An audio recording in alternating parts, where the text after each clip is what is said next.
Un tuto sur la correction des couleurs dans After Effects lorsqu'on utilise un green. Donc le green ou écran vert sert à enlever l'arrière-plan d'une vidéo, mais c'est pas rare qu'on se retrouve avec du vert sur notre sujet. Le mieux c'est d'éloigner le plus possible notre sujet du fond vert, parce que ça arrive lorsque notre sujet est trop collé, mais bon, si c'est ça qu'on a, ben c'est ça qu'on a, il faut toujours bien corriger ça. Alors, comment on va faire pour corriger ça? Eh bien, dans le cas dans l'exemple suivant, je le vois, j'ai vraiment beaucoup de verre qui est entré là, sur la peau de mon sujet. Donc, la première chose à faire, ici, tiens, je vais fermer ça, me donner plus de place. La première chose à faire, j'ai juste mis une texture en arrière-plan, juste pour qu'on puisse voir ce que je suis en train de faire. Alors, dis-je, la première chose à faire, c'est de cliquer sur notre métrage ici, dans nos calques et de mettre un masque. Donc d'aller vraiment se concentrer sur notre sujet, tout simplement en cliquant sur notre métrage et en allant de manière là, relativement éloignée, là, en allant mettre un masque à l'intérieur de notre sujet. Alors lorsqu'on fait un masque dans After Effects, l'idée, bon, je n'étais pas obligé tant que ça de remonter. L'idée, c'est de fermer complètement le tracé. Donc déjà, ce que je vois à l'intérieur de mon calque, c'est qu'il y a un masque d'ajouter. Okay? Si j'ai la chose suivante qui arrive, c'est parce que j'étais donc un calque de la forme qui arrive, c'est parce que j'étais à l'extérieur de mon calque lorsque j'ai fait mon masque. Il faut vraiment que je clique sur mon calque pour faire mon masque. Donc, première chose, faire un masque rapproché. OK?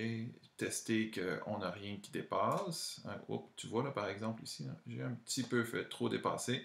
Donc je défile ma tête de lecture de gauche à droite. Je regarde que ça ne dépasse pas. Bon, ça ne dépasse pas, tout est à l'intérieur du calque. Enfin, je vais aller faire mon keylight. Donc effet, masquage, keylight 1.2. Je vais prendre la couleur avec ma pipette à ce moment-ci dans le vert qui me semble être le vert qu'il y a le plus partout. Okay. Et je vois que j'ai encore un petit film, donc je vais aller jouer sur le gain de mon écran jusqu'à ce que le petit film qui restait un petit peu partout disparaisse. OK. Ensuite, je peux jouer avec la balance aussi. Quelquefois, il va me rester un petit peu de balance de verre là, sur le côté de mon image un petit peu partout. Donc, je regarde, ça va. Bon, là, le problème, c'est que mon modèle est devenu un petit peu brun, un petit peu magenta, parce que dans le fond, tout ce qu'il y avait de vert à l'intérieur de lui est parti et a été remplacé par des pixels transparents. Donc, ça fait que mon modèle il est semi-transparent. Ça fait que c'est pas l'idéal. Alors, on va aller voir ici Decibel Bias ici et Alpha Bias. Donc ça, ce que ça fait, c'est que ça vient me permettre de corriger cette situation-là en allant remplacer les pixels transparents par des pixels d'une couleur X. Donc, ce que je vais faire, c'est que je vais juste prendre ma pipette ici dans Decibel Bias et je vais aller cliquer sur mon modèle. Donc, ce que je vais faire, c'est que ça va me donner une couleur, dans le fond, ici, qui va venir remplacer la peau de mon modèle. Si je ne suis pas content, si le skin tone est globalement, là, je n'arrive pas à aller le chercher, parce que dans le fond, l'information a été supprimée.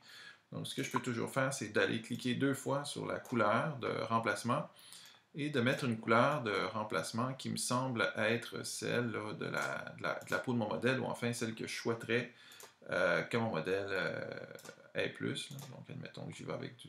Bon, ça c'est un petit peu exagéré. Là. Donc, admettons que j'y vais avec du jaune comme ceci. Voilà. Donc, j'ai été chercher cette correction colorimétrique là avec mon Decibel Bias. Ensuite, qu'est-ce que j'ai? Bon, je peux mettre un petit peu de bleu sur le côté. J'ai le ScreenMate. Donc ça ici, ce que ça va me permettre de faire, c'est d'aller encore une fois corriger la couleur qui est remplacée à l'intérieur avec tous ces paramètres-là. Donc là, par défaut, ce que je fais quand je travaille avec ces paramètres-là, okay, c'est que je remplace par du gris. Il est possible de les remplacer par la couleur source. Donc si je tourne source, donc dans bien des cas, là, juste en tournant source ici, ça vient vraiment enlever le vert qui était là. Et je peux aussi aller chercher ma couleur de remplacement ici pour l'harmoniser. Donc, ce que ça fait, c'est que ma couleur de remplacement, lorsque je joue avec ces paramètres-là, donc soit en enlevant le noir, soit en enlevant les franges blanches, vont être remplacés par la couleur de remplacement que j'ai mise ici. Donc ça, c'est un certain nombre de corrections que je peux aller faire sur mon image. Quand ce n'est pas assez satisfaisant, comme dans le cas présent, il y a un autre effet de correction, qu'on est dans Effet, Masquage, et c'est Nettoyeur de masque avancé. Donc, mon nettoyeur de masque avancé, donc ma méthode ici, je veux dire Ultra. Donc, ma méthode de masque avancé, elle, ce qu'elle va faire, c'est qu'elle va aller chercher une couleur, donc dans le cas présent, le vert, ici, et elle va l'enlever à l'intérieur de mon modèle. Si je veux être certain d'avoir exactement le même vert, dans masquage de couleur, je peux prendre une petite pipette et aller synchroniser la suppression de ce vert-là. Et là, je vois vraiment que c'est très effectif. Donc, au fond, mon modèle, on a enlevé de mon sujet, de l'intérieur de mon sujet, absolument tout ce qui était vert. Pourquoi? Parce que j'ai dit masquage par couleur, j'ai été chercher le vert de mon écran et j'ai une suppression à 100%. C'est peut-être un petit peu exagéré parce qu'il y avait de l'information verte dans mon sujet. Donc, je peux venir là supprimer un petit peu, dire, ben, enlève-le pas complètement. Si à 0%, ça n'a pas d'effet.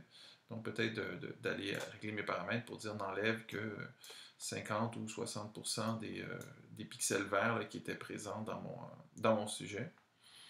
Une autre chose que je peux faire, c'est que je peux augmenter la tolérance ou diminuer la tolérance de ce que le pixel, de ce que, dans le fond, on va enlever à l'intérieur de mon modèle et aller travailler sur le débordement, la correction colorimétrique, l'ensemble de ces paramètres-là.